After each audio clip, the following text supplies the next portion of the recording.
I thanked my grandmother for co-signing my student loans. She looked confused and said, "I paid them off completely last year." My grandmother set down her teacup on the floral saucer with a delicate clink that seemed unnaturally loud in the sudden silence of her living room. I was sitting across from her in the wingback chair I'd sat in every Sunday afternoon since I was 6 years old, the same chair where she'd taught me to play chess and where I'd told her about my college acceptance. The late afternoon sun was streaming through her lace curtains, creating patterns on the hardwood floor, and everything felt normal until those 8 words came out of her mouth and the entire world tilted sideways. She was looking at me with genuine confusion, her head tilted slightly, waiting for me to explain why I was thanking her for something she apparently hadn't done. My mouth opened, but no sound came out. My brain was processing her words, but they weren't making sense. Paid them off. Last year. Completely. I'd been making monthly payments of $890 to my mother for the past 3 years, money that was supposedly going directly to the loan servicer to cover my student debt. Every month, without fail, I transferred the money to her account because she had explained that the loans were in her name as the co-signer, and it was easier for her to manage the payments directly. I had graduated from State University 4 years ago with a degree in engineering and $94,000 in student loan debt. My grandmother had co-signed the loans because my parents' credit wasn't good enough to qualify on their own, and she had done it without hesitation because she believed in education and she believed in me.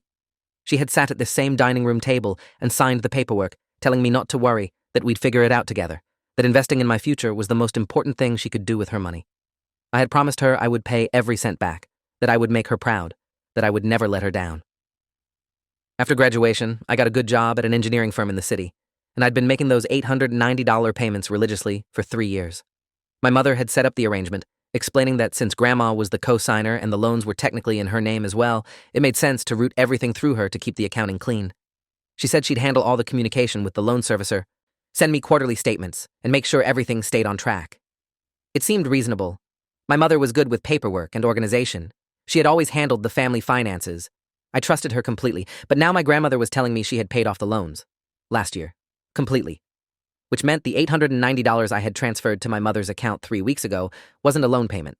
Neither was the $890 from the month before that, or the month before that. I did the math in my head, while my grandmother watched me with growing concern. If she had paid them off last year, that meant approximately 12 months of payments. 12 months times $890. That was $10,680. That was $10,680 that had gone somewhere other than to my student loans. My hands started shaking, and I gripped the armrests of the chair to steady myself. "Grandma?" I said slowly, trying to keep my voice even. "Can you explain what you mean? You paid off all $94,000? She nodded, reaching for a folder on the side table next to her chair. "I wrote the check last March," she said, pulling out a document. "It was something I'd been saving for. I know you were working so hard to pay them down yourself, but I wanted to help. I wanted you to start your adult life without that burden."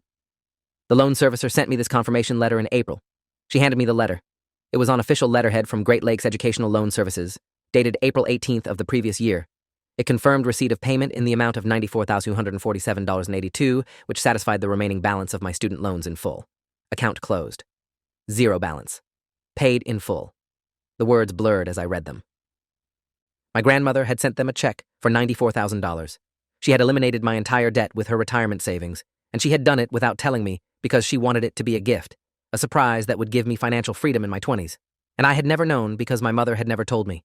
For the past year, I had been sending my mother nearly $900 every single month under the pretense that I was paying off student loans that no longer existed. The room started spinning, and I had to close my eyes to keep from getting sick. Grandma was talking, asking me if I was okay, if I needed water, and I forced myself to focus on her voice. "When did you tell Mom about this?"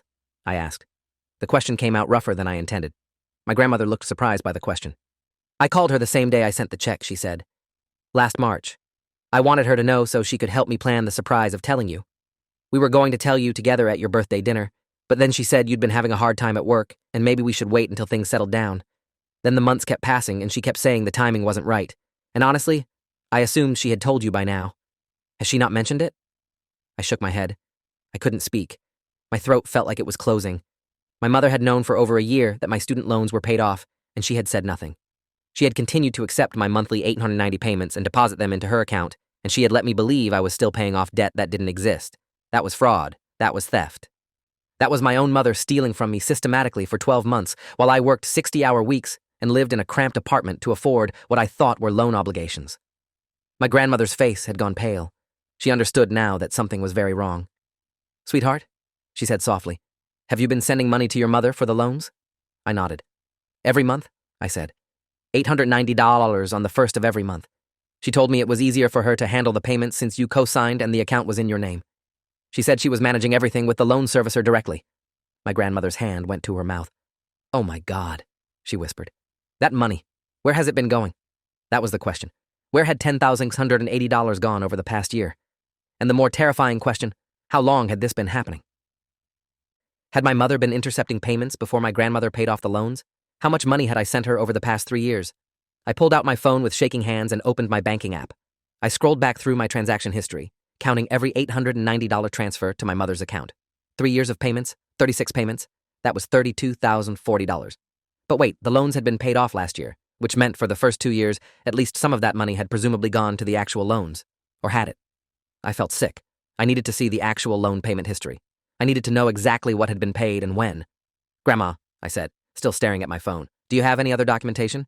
Any statements from the loan servicer showing the payment history before you paid it off? She nodded and stood up, moving to her desk in the corner of the living room. She kept everything organized in labeled folders, and she pulled out one marked Student Loans David with my name written in her careful handwriting. She handed me a stack of statements, quarterly reports from Great Lakes going back years. I spread them out on the coffee table and started reading through them chronologically, looking at the payment history.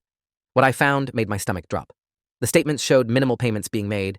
The minimum payment on the loans had been $430 per month. But looking at the actual payments received, I could see that many months had no payment at all, and other months showed only partial payments of $100 or $200. This couldn't be right. I had been sending $890 every month for 3 years. That was more than double the minimum payment. The balance should have been decreasing rapidly. Instead, the balance had barely moved. In the first year, according to the statements, only $2,400 in total had been paid toward the loans. The second year, even less. Just $1,800. My mother had been collecting nearly $11,000 per year from me and sending less than $2,000 to the actual loan servicer. She had been pocketing the difference. For 2 years before my grandmother paid off the loans, my mother had stolen approximately $18,000 from me. Combined with the year after the payoff, when she had stolen everything, the total was over $28,000. $28,000. My own mother had stolen $28,000 from me by exploiting my trust and my student loan debt. I stood up so fast I knocked over my grandmother's teacup. I barely noticed. I need to call her, I said. I need to call her right now and ask her to explain this. My grandmother grabbed my arm gently. David, wait, she said. Think about this carefully. If what we suspect is true, calling her now will give her time to prepare excuses or hide evidence. You need to gather everything first. You need proof. She was right, but I was shaking with rage and betrayal. How could she do this? I asked, not really expecting an answer. How could my own mother steal from me for 3 years? How could she look me in the eye every Sunday at family dinner and know she was taking money that was supposed to be paying off my debt? My grandmother guided me back to the chair. Sit down, she said firmly. We're going to handle this the right way. First, you need to get official documentation from the loan servicer. Call them tomorrow and request a complete payment history for your account, along with confirmation of when it was paid in full. Second, you need to gather your bank statements showing every payment you made to your mother. Third, you need to talk to a lawyer. If your mother has been stealing from you, that's a crime, and you need professional help to handle it. I nodded, trying to focus through the rage and shock. My grandmother was already moving into problem-solving mode, and I was grateful because my brain felt like it was full of static. She made me stay for dinner, even though neither of us ate much. She kept the loan statements and made copies of everything for me to take home. Before I left, she hugged me tighter than usual. I'm so sorry, she said. I thought I was helping you. I thought I was giving you freedom. Instead, I created an opportunity for someone to hurt you. This isn't your fault, I told her. You did an incredibly generous thing. This is on Mom, not you. But driving home, I couldn't stop thinking about all the times my mother had asked me if I'd made my loan payment yet. All the times she'd reminded me that education debt was serious and I needed to be responsible about paying it off. She had been coaching me to be diligent about sending her money while she pocketed it and let my grandmother's generosity cover the actual debt. I didn't sleep that night. I lay in bed staring at the ceiling, running through every conversation I'd had with my mother about money over the past 3 years. Had there been signs? Had there been moments when I should have questioned the arrangement? I thought about the new car she'd bought last year, a luxury sedan that had seemed expensive for someone who worked part-time at a dental office. She'd said she got a good deal, that my father had helped with the down payment. Had that been my money? I thought about the kitchen renovation they'd done, the vacation to Hawaii, the expensive Christmas gifts. How much of that had been funded by money she'd stolen from me? I got up at 5:30 a.m. and started gathering documentation. I logged into my bank account and downloaded 3 years of statements, highlighting every $890 transfer to my mother's account. I created a spreadsheet calculating the total. The number was actually higher than I'd initially thought because I'd been making the payments for a few months before my grandmother co-signed. The real total was $34,250. I made copies of my grandmother's loan statements. I photographed the payoff letter from Great Lakes. I organized everything into a folder, both digital and physical. At exactly 8 a.m., when I knew Great Lakes customer service opened, I called them. I was connected to a representative named Priya Chandrasekhar, who listened as I explained my situation and requested a complete payment history for my account. She asked me security questions to verify my identity, then put me on hold while she pulled up my records. When she came back on the line, her voice was careful and professional. "Mr. Thompson," she said, "I'm showing that your loan account was paid in full on April 3rd of last year with a single payment of $94,247.82. The account has been closed since that date with a zero balance. Before that final payment, I can see sporadic payments over the previous 2 years totaling approximately $4,200. I felt my hands clench around the phone. "Can you send me a detailed payment history?" I asked. "Every payment made on the account from the time the loans were disbursed until they were paid off?" "Of course," she said. "I'll email that to you within the next hour. Is there anything else I can help you with today?" I hesitated, then asked, "If someone was supposed to be making payments on my behalf, but the payments weren't being made, what would that be considered?" There was a pause. "If you authorized someone to make payments and gave them money for that purpose, but they didn't actually make the payments, that would be a matter for law enforcement," she said carefully. "That would potentially be fraud or embezzlement. You would want to contact the police and possibly consult with an attorney." I thanked her and hung up. The payment history arrived in my email 43 minutes later. I printed it out and compared it to my bank statements. The evidence was undeniable. I had sent $34,250 to my mother. The loan servicer had received $4,200 before the payoff. My mother had stolen $30,050. I needed a lawyer. I didn't know any criminal attorneys, but my friend's father was a corporate lawyer, and I called him asking for a referral. He gave me the name of Elizabeth Kowalski, a criminal defense and financial fraud attorney who had been practicing for 19 years. Her office could see me that afternoon. I took a personal day from work and drove to her office in downtown with my folder of evidence. Elizabeth Kowalski was in her mid-50s, sharp-eyed and direct. She listened without interrupting as I explained the situation, then asked to see my documentation. She spent 20 minutes reviewing everything while I sat in uncomfortable silence. Finally, she looked up. "This is pretty straightforward financial fraud," she said. "Your mother accepted money from you under false pretenses, claiming it would be used to pay your student loans when in fact she kept the money for personal use. The evidence is clear and well documented. You have bank records, loan servicer statements, and the timeline matches perfectly. The total amount is over $30,000, which in this state makes it a Class D felony. She could face up to 10 years in prison and significant fines." I felt my stomach twist. 10 years seemed impossible. That was my mother, but she had stolen from me for 3 years. She had exploited my trust and my sense of responsibility about my education debt. She had let me struggle financially while she took my money. "Do I have to press charges?" I asked. "Or is there another way to handle this?" Elizabeth leaned back in her chair. "Technically, you could try to handle this civilly," she said. "You could confront her, demand the money back, maybe file a civil lawsuit to recover the funds. But I'll be honest with you. In cases like this, the money is usually gone. If she's been spending it over 3 years, she probably doesn't have $30,000 sitting around to give back to you.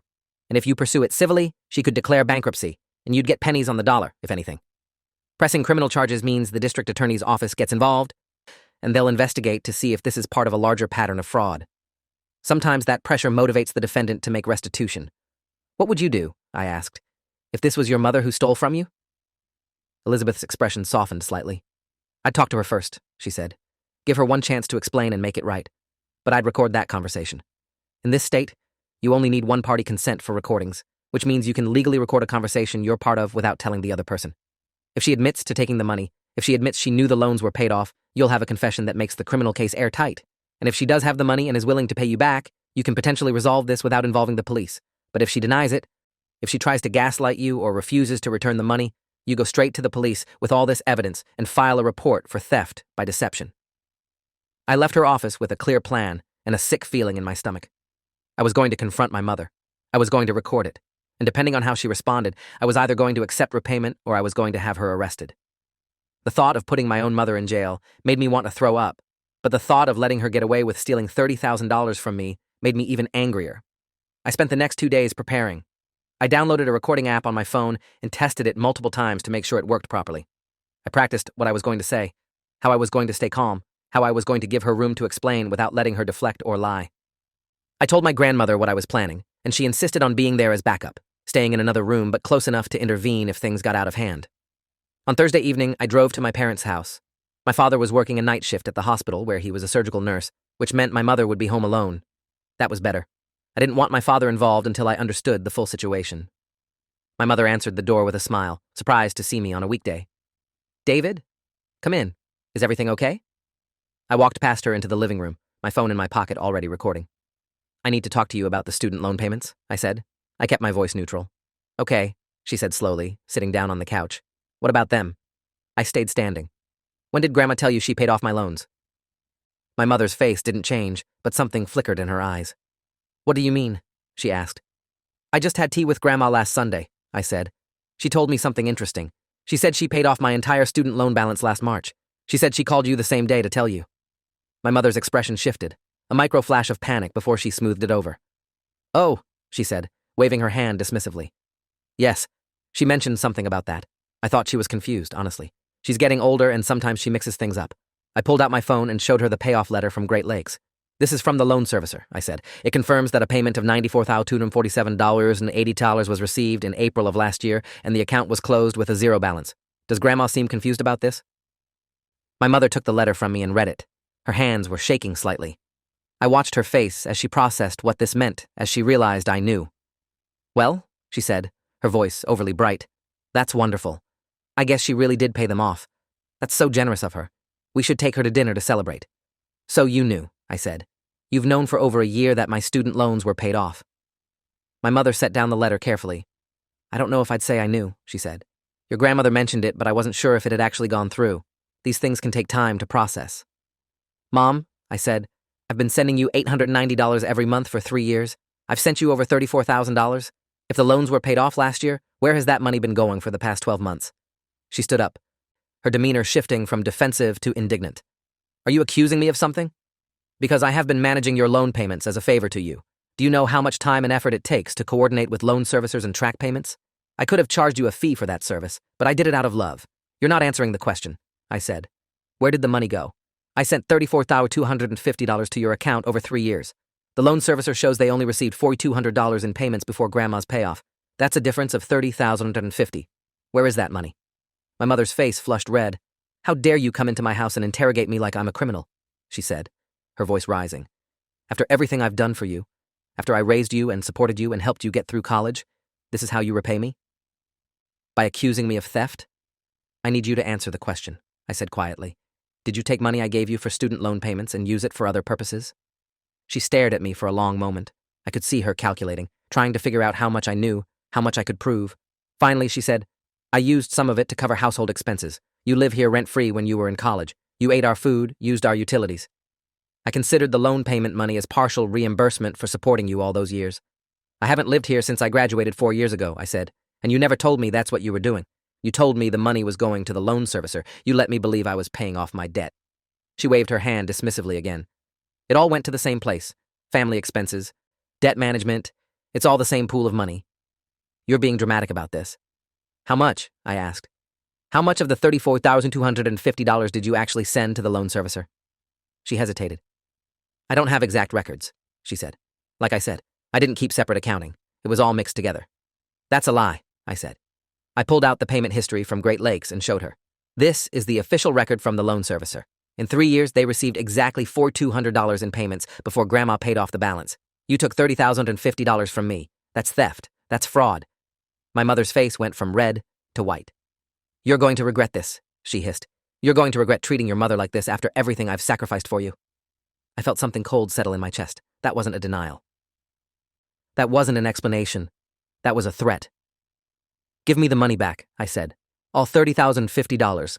I want it back within 48 hours or I'm going to the police." My mother laughed, but it sounded forced. "You're not going to the police," she said. "I'm your mother. You're not going to have me arrested over a misunderstanding about family money."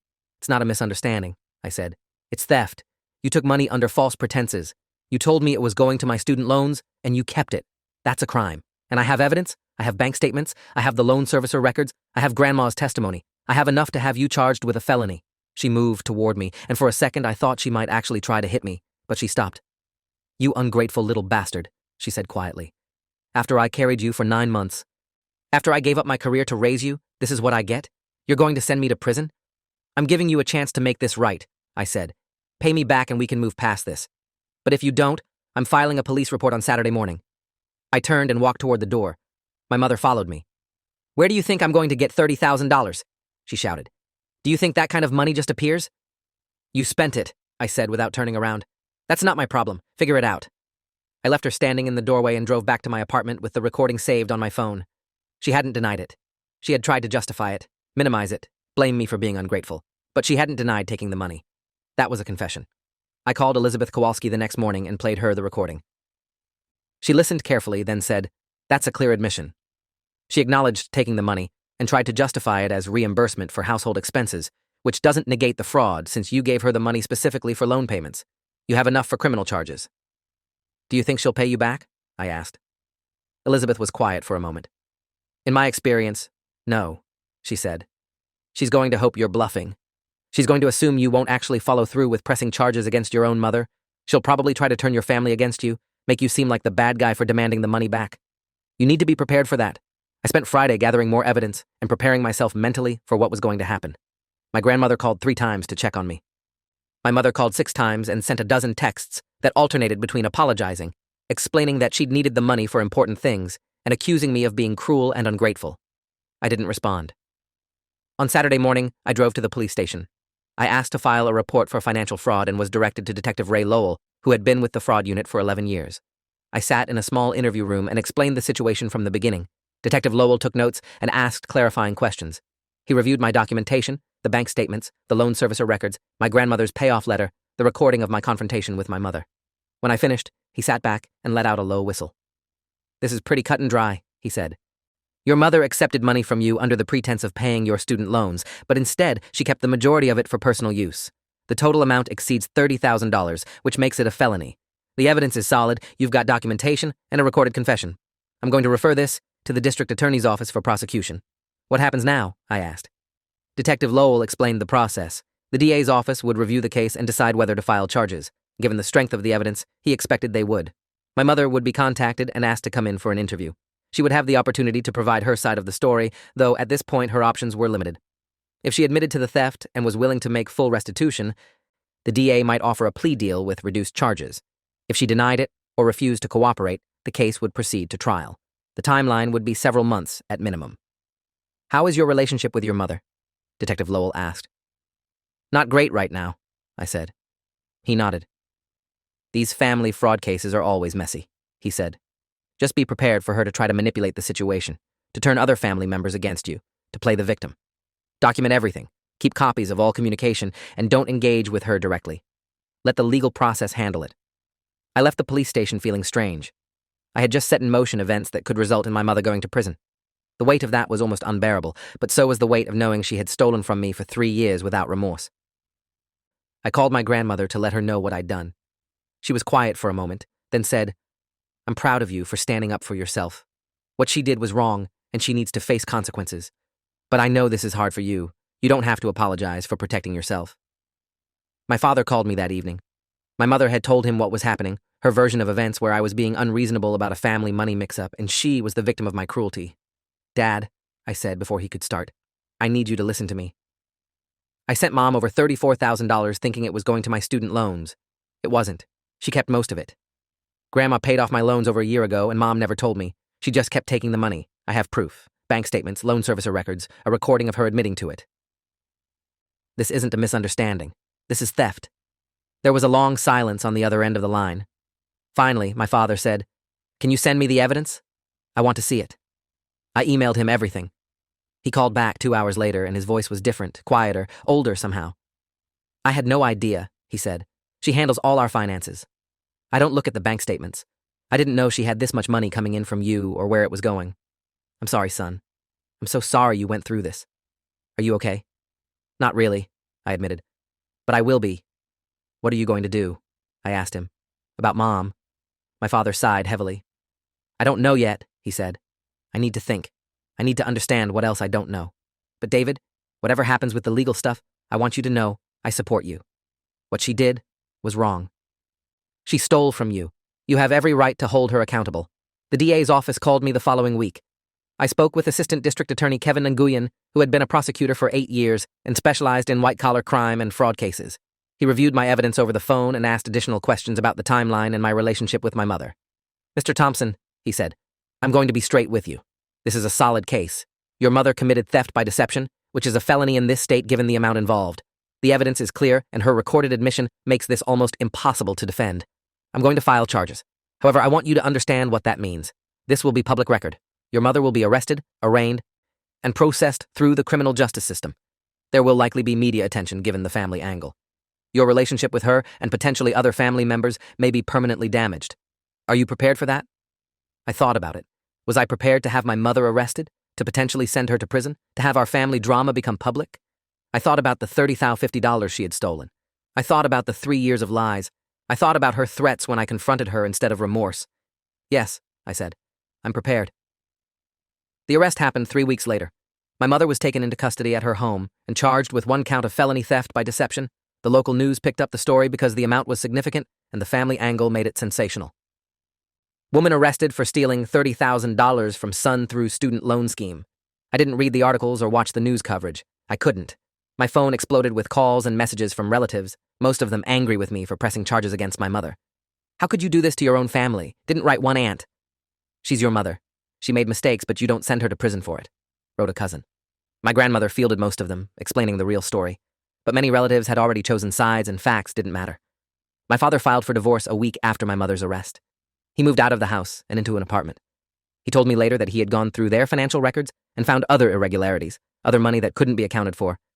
Patterns of deception that went beyond just my student loan payments. He said he couldn't trust her anymore, and he couldn't stay in a marriage built on lies.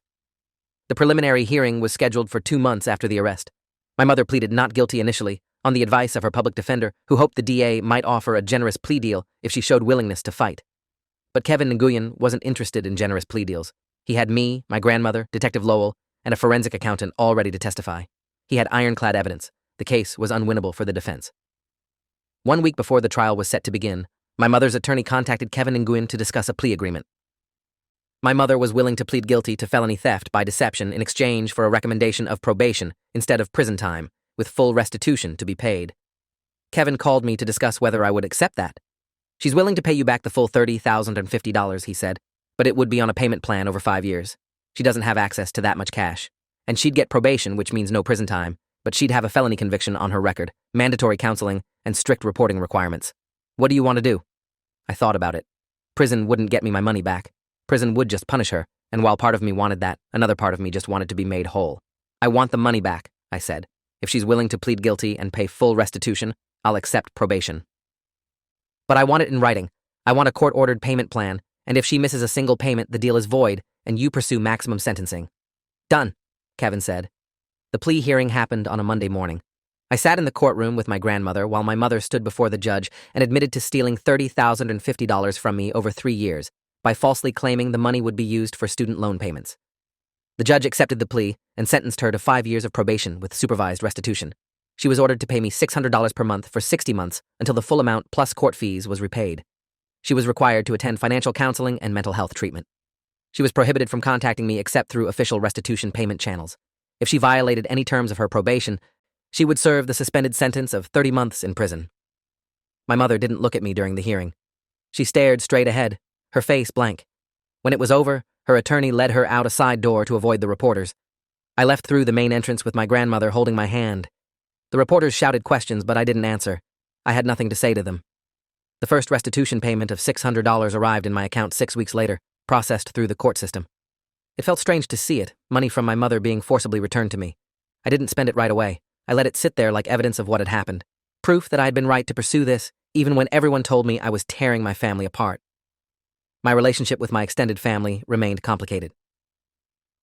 Some relatives eventually came around once they understood the full scope of the theft. Others never forgave me for pressing charges. Holiday gatherings became awkward negotiations of who would attend which events to avoid putting family members in positions of choosing sides. I stopped going to most of them. My grandmother hosted separate dinners for me, my father, and the relatives who supported me. My relationship with my father actually improved. He had been largely absent during my childhood because of his work schedule, and he carried guilt about not being present enough to notice what my mother was doing. We started having dinner together once a week, slowly rebuilding a relationship that had been superficial for years. He told me stories about his own relationship with my mother, patterns of financial deception he had overlooked or excused, and he apologized for not protecting me better. I forgave him because he hadn't known, and because once he did know, he had done the right thing. The restitution payments continued monthly like clockwork. My mother never missed a payment because she knew the consequences. I never spoke to her again. The court order prohibited contact except for official payment matters, and even after her probation ended 5 years later, we maintained that separation. I had no interest in rebuilding a relationship with someone who had stolen from me for 3 years and shown no genuine remorse even after being caught. My grandmother lived to see the final restitution payment made. She was 89 years old, and her health was declining, but she stayed sharp and present. When the last $600 payment cleared and the debt was officially satisfied, I took her to dinner to celebrate. We toasted with champagne, and she told me she was proud of how I had handled everything. "You stood up for yourself," she said. "You didn't let anyone make you feel guilty for demanding justice. That takes courage." She passed away 4 months later in her sleep. She left me her house and her will, the same house where we'd had tea that Sunday afternoon when everything unraveled. I moved into it rather than selling it. I wanted to preserve the space where she had believed in me, had supported me, had taught me that sometimes protecting yourself means holding people accountable even when it's painful. I set up one of the rooms as a home office, and on the wall I hung the framed payoff letter from Great Lakes Educational Loan Services. Not because I wanted to remember the theft, but because I wanted to remember my grandmother's generosity and the moment when I learned that sometimes the people who should protect you are the ones you need protection from. 10 years after the confrontation, I was married with 2 kids of my own. My wife knew the whole story and understood why I had no relationship with my mother, why our children had only one grandmother who they'd never met. I didn't hide the history from my kids as they got older. I explained it age-appropriately, teaching them that trust was precious and that people who violated trust faced consequences. My father remarried and was an active grandfather. He'd built a new life after divorcing my mother, and while he maintained some minimal contact with her, they weren't close. He told me once that he wished he had noticed what was happening, that he had paid attention to the finances, that he had protected me better. I told him the same thing my grandmother had told me. You can't blame yourself for trusting someone who chose to be untrustworthy. My mother lived alone in a small apartment and worked part-time at various administrative jobs. I heard updates through relatives occasionally, information I didn't ask for, but that filtered through anyway. She apparently told people I had overreacted, that the whole thing had been blown out of proportion, that she'd been unfairly persecuted for trying to help me. She never took responsibility.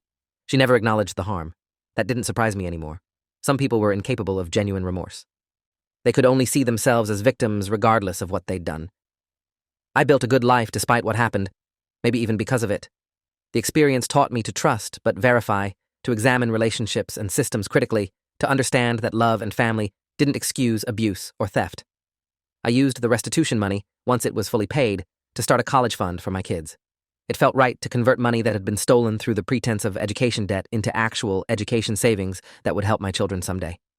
Sometimes I drove past my mother's apartment complex and wondered if she ever thought about what she'd done, if she ever felt genuine regret beyond just being caught. I suspected not, but that wasn't my burden to carry anymore. I had done what I needed to do to protect myself and hold her accountable. The rest was her journey, not mine. My grandmother had taught me that sometimes the hardest thing and the right thing were the same thing.